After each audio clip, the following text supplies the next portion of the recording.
நாமக்கல்லில் முட்டையின் பண்ணை கொள்முதல் விலை 20 காசுகள் குறைந்துள்ளது. தேசிய முட்டை ஒருங்கிணைப்பு குழு கூட்டத்தில் முட்டை ஒன்றின் பண்ணை கொள்முதல் விலை ₹4.30 20 காசுகள் குறைக்கப்பட்டு ₹4.10 விலை நிர்ணயம் செய்யப்பட்டுள்ளது. ரம்ஜான் நோன்பு, பங்குனி உத்திரத்தால் சில்லறை விற்பனை குறைந்ததாலும் பள்ளி தேர்வுகள் தொடங்கியதால் சத்துணவு திட்டத்திற்காக முட்டைகள் அனுப்புவது குறைந்து வருவதாலும் முட்டைகள் தேக்கமடைந்துள்ளதாக பண்ணையாளர்கள் தெரிவித்தனர். முட்டை விற்பனையை உயர்த்தும் நோக்கத்தில் விலை குறைப்பு செய்யப்பட்டுள்ளதாகவும் அவர்கள் தெரிவித்தனர்.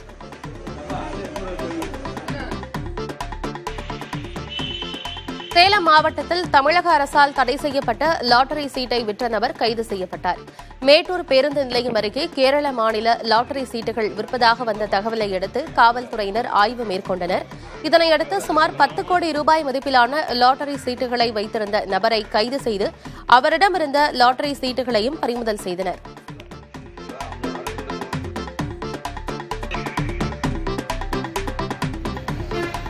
சேலம் மாவட்டத்தில் வேளாண் உற்பத்தியாளர்கள் கூட்டுறவு சங்கத்தில் 5 கோடி ரூபாய்க்கு மேல் மஞ்சள் வர்த்தகம் நடைபெற்றது. ஆத்தூரில் நடைபெற்ற ஏலத்தில் ஆத்தூர், தலைவாசல், கிருஷ்ணாபுரம், கள்ளக்குறிச்சி உள்ளிட்ட பகுதிகளிலிருந்து 5653 மஞ்சள் மூட்டைகளை விவசாயிகள் கொண்டு வந்தனர். இதில் விராலி மஞ்சள் குவிண்டால் அதிகபட்சமாக 21,899 ரூபாய்க்கும், உருண்டை மஞ்சள் அதிகபட்சமாக 18,452 ரூபாய்க்கும் ஏலம் போனது.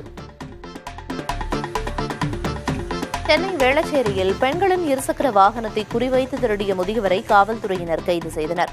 அவரிடம் நடத்திய விசாரணையில் ரயில் நிலையத்தில் உள்ள பெண்களின் இருசக்கர வாகனத்தை சாவி போட்டு திருடியதும், மவுண்ட் ரோட்டில் உள்ள மெக்கானிக் கடையில் 3000 ரூபாய்க்கு விற்பனை செய்ததும் தெரியவந்தது. பின்னர் அவரிடமிருந்து 18 இருசக்கர வாகனங்கள் பறிமுதல் செய்யப்பட்டன.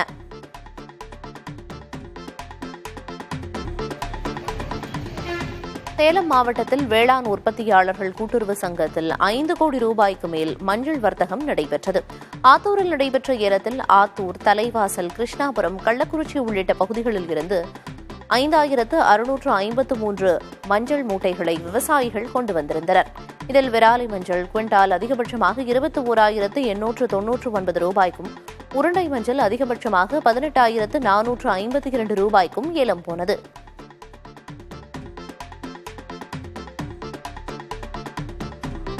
காஞ்சிபுரம் மாவட்டத்தில் தேர்தல் பணியாளர்கள் அப்பணியை புறக்கணித்ததால் நடவடிக்கை எடுக்கப்படும் என ஆட்சியர் உத்தரவிட்டுள்ளார். தேர்தல் பணிகளில் 6800 அரசு அலுவலர்களில் பெரும்பகுதி ஆசிரியர்கள் பணியாற்ற உள்ள நிலையில் இவர்களுக்கான பயிற்சிகள் 3 கட்டங்களாக வழங்கப்படுகின்றன.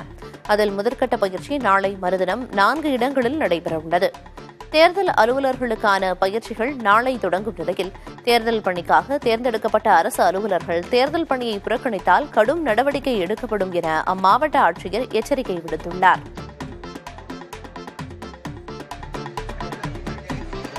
புதுக்கோட்டை மாவட்டத்தில் மாநில அளவிலான கபடி போட்டிகள் நடைபெற்று வருகின்றன.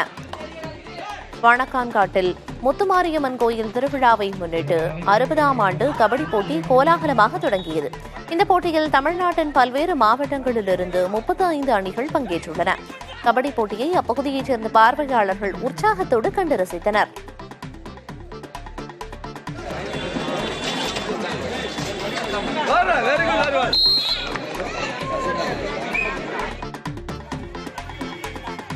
காரைக்காலில் அமைந்துள்ள பிரசித்தி பெற்ற ஸ்ரீ கைலாசநாத சுவாமி ஆலயத்தின் பங்குனி உத்திர பெருவிழாவினை முன்னிட்டு கைலாசநாதர் சிவப்பு குதிரை வாகனத்தில் வீதியுலா நடைபெற்றது. பங்குனி உத்திர திருவிழா கடந்த 15ஆம் தேதி கொடியேற்றத்துடன் தொடங்கியது. 8ஆம் நாள் விழாவினை முன்னிட்டு ஸ்ரீ கைலாசநாதர் சிவப்பு குதிரை வாகனத்திலும் அம்பாள் வெள்ளை குதிரை வாகனத்திலும் எழுந்தருளி வீதியுலா வந்து பக்தர்களுக்கு அருள் பாலித்தார்.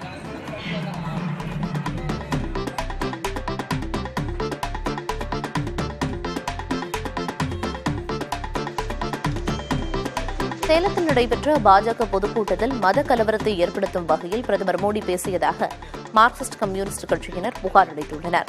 சேலம் மாவட்ட ஆட்சியரும் தேர்தல் அலுவலருமான பிருந்தாதேவியிடம் புகார் மனு அளித்தனர். அதில் தேர்தல் விதிமுறைகளை மீறி கடவுள்களின் பெயரை சொல்லி பிரதமர் மோடி வாக்கு சேகரித்ததாகவும் பிரதமர் மீது உரிய நடவடிக்கை எடுக்க வேண்டும் எனவும் மார்க்சிஸ்ட் கம்யூனிஸ்ட் கட்சியினர் வலியுறுத்தியுள்ளனர். சென்னையில் தங்கம் விலை 2 நாட்களில் சவரனுக்கு 400 ரூபாய் விலை குறைந்திருக்கிறது. இன்று காலை நிலவரப்படி 22 கேரட் ஆபரண தங்கம் கிராமிற்கு 15 ரூபாய் விலை குறைந்து 6185 ரூபாய்க்கும், ஒரு சவரன் 120 ரூபாய் விலை இறங்கி 49480 ரூபாய்க்கும் விற்பனை செய்யப்படுகிறது. வெள்ளி கிராமிற்கு 1 ரூபாய் விலை அதிகரித்து 80 ரூபாய் 50 காசுகளுக்கு விற்பனையாகிறது. கடந்த மார்ச் 21ஆம் தேதி இதுவரை இல்லாத அளவாக தங்கம் ஒரு சவரன் 49880 ரூபாய்க்கு விற்பனை செய்யப்பட்டது கவனிக்கத்தக்கது. கிரெடிட் கார்டுகள் பரிவர்த்தனை 30 விழுக்காடு அதிகரித்துள்ளதாக புள்ளி விவரங்கள் கூறுகின்றன. சென்ற ஜனவரி மாதத்தில் 1,70,000 கோடி ரூபாய் மதிப்பிலான கிரெடிட் கார்டு பரிவர்த்தனைகள் நடைபெற்றிருப்பது ரிசர்வ் வங்கியின் புள்ளி விவரங்களில் தெரியவந்திருக்கிறது. இது முந்தைய 2023ஆம் ஆண்டில் நடைபெற்ற 1,30,000 கோடி ரூபாய் பரிவர்த்தனையை விட 26 விழுக்காடு அதிகமாகும். பல்வேறு கட்டுப்பாடுகள் விதிக்கப்பட்டு வரும் சூழலிலும் கிரெடிட் கார்டுகள் மூலம் பரிவர்த்தனை செய்வது நாளுக்கு நாள் அதிகரித்து வருகிறது. குறிப்பாக ஆன்லைன் ஷாப்பிங் செய்ய கிரெடிட் கார்டுகள் அதிகம் பயன்படுத்தப்பட்டிருக்கின்றன. மேலும் வங்கிகள் வழங்கும் ரிவார்ட் பாயிண்ட்ஸ், மாத தவணை முறையில் பணத்தை செலுத்த அனுமதிப்பது போன்ற காரணங்களாலும் இளைஞர்கள் மத்தியில் கிரெடிட் கார்டுகள் பயன்பாடு அதிகரிக்க காரணமாக கூறப்படுகிறது. வரவுக்கு ஏற்றாற்போல் செலவு செய்ய வேண்டும் என நம் வீடுகளில் உள்ள பெரியவர்கள் அடிக்கடி கூறுவதை கவனித்திருப்போம். கிரெடிட் கார்டுகளை பயன்படுத்தும் போது சந்தோஷமாகத்தான் இருக்கும். கைமீறி செலவு செய்துவிட்டு கடனை செலுத்த முடியாமல் விழிப்பு திங்கி நிற்கும் நிலையை தவிர்க்க வேண்டுமானால் கிரெடிட் கார்டுகளை கவனமாக கையாள்வது கட்டாயம். திருவள்ளூர் மாவட்டம் திருவாலாங்காடு வடாரணீஸ்வர சுவாமி திருக்கோயிலில் ஆடல் வள்ளல் நடராஜ பெருமானுக்கு நன்னீராட்டல் நடைபெற்றது. இத்திருக்கோயிலில் பங்குனி உத்தர பெருவிழா கொடியேற்றத்துடன் தொடங்கிய நிலையில் வரும் 27ஆம் தேதி வரை பல்வேறு நிகழ்ச்சிகள் நடைபெறுகின்றன. இதில் முக்கிய நிகழ்வான ஆடல் வள்ளல் நடராஜர் சுவாமிக்கு பல்வேறு நறுமணப் பொருட்கள் மற்றும் பழங்களால் நன்னீராட்டல் நடைபெற்றது. இதில் திரளான பக்தர்கள் கலந்து கொண்டு சாமி தரிசனம் செய்தனர்.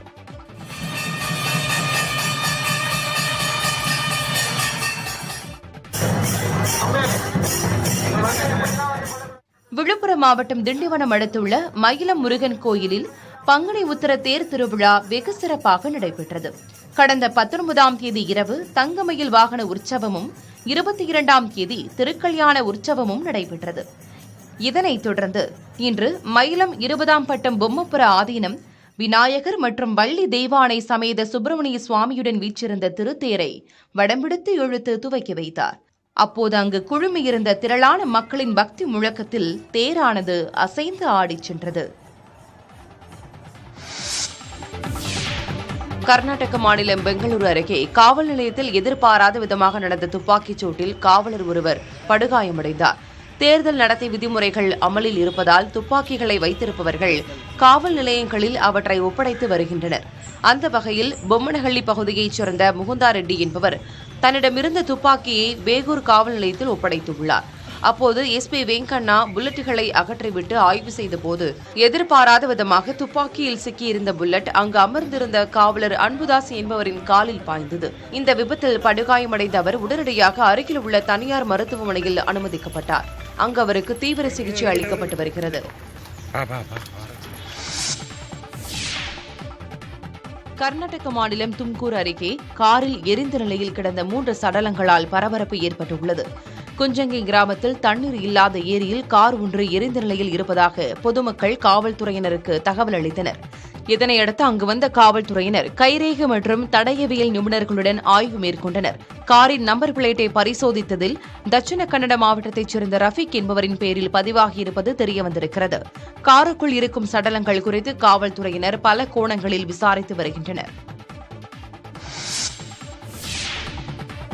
கர்நாடக மாநிலம் சிக்கபல்லாப்பூரில் நடைபெற்ற சோதனையில் ஆந்திர முதல்வர் ஜெகன்மோகன் ரெட்டியின் உருவப்படம் பொறிக்கப்பட்ட 96 கை கடிகாரங்கள் பறிமுதல் செய்யப்பட்டுள்ளன. பாகைப்பள்ளி சோதனைச் சாவடி வழியாக வந்த ஆந்திர பதிவெண் கொண்ட காரை நிறுத்தி ஆய்வு செய்தனர். அதில் காரின் டிக்கியில் அட்டை பெட்டியில் கை கடிகாரங்கள் மறைத்து வைக்கப்பட்டிருந்தன. விசாரணையில் வாக்காளர்களுக்கு விநியோகம் செய்ய எடுத்து வந்தது தெரியவந்ததை அடுத்து காரில் வந்த 2 கைது செய்து அவர்களிடம் காவல்துறையினர் விசாரித்து வருகின்றனர். அமெரிக்க டாலருக்கு நிகரான இந்திய ரூபாய் மதிப்பு வரலாறு காணாத அளவிற்கு வீழ்ச்சியடைந்திருக்கிறது. அந்நிய செலாவணி சந்தையில் நேற்றைய வர்த்தகத்தின் இடையில் அமெரிக்க டாலருக்கு நிகரான இந்திய ரூபாய் மதிப்பு 83 ரூபாய் 48 வீழ்ச்சி கண்ட நிலையில் வர்த்தக முடிவில் 83 ரூபாய் 43 காசுகளானது. முன்னதாக 2023ஆம் ஆண்டு டிசம்பர் மாதம் 13ஆம் தேதி ரூபாய் மதிப்பு 83 ரூபாய் 40 காசுகள் என வீழ்ச்சி கண்ட பிறகு மீண்டது. சீனாவின் யுவான் மதிப்பு சரிந்ததே ஆசிய நாடுகளின் கரன்சிகள் மதிப்பு சரிய காரணமாக கூறப்படுகிறது.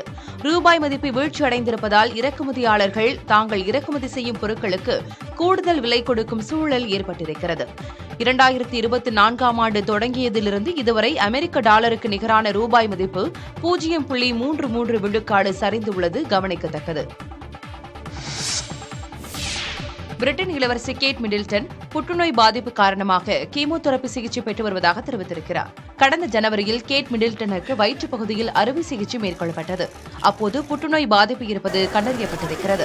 இதையடுத்து ஜனவரி மாதத்தில் 2 வார காலம் அவர் சிகிச்சையில் இருந்திருக்கிறார். இந்த நிலையில் தனக்கு புற்றுநோய் பாதிப்பு ஏற்பட்டுள்ளதை வீடியோ மூலமாக அவர் உறுதி செய்திருக்கிறார்.